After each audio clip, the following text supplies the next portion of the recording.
Today we're going to update the firmware from iPrint&Scan. On your Brother HLL2395DW. Locate Brother iPrint&Scan on your mobile device and open it. If a firmware update is available for your machine, you'll receive a notification. You may also see a star icon next to machine settings. On your mobile device, press the Firmware Update banner. Then press Update.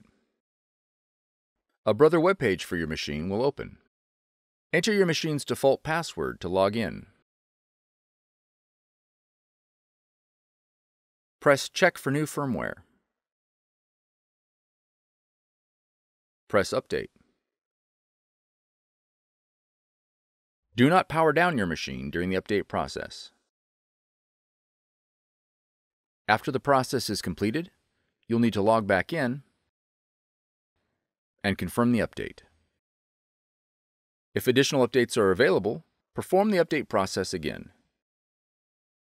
For more tutorials, FAQs, and videos, visit us at www.brother-usa.com.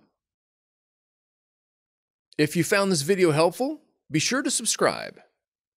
Thank you for choosing Brother.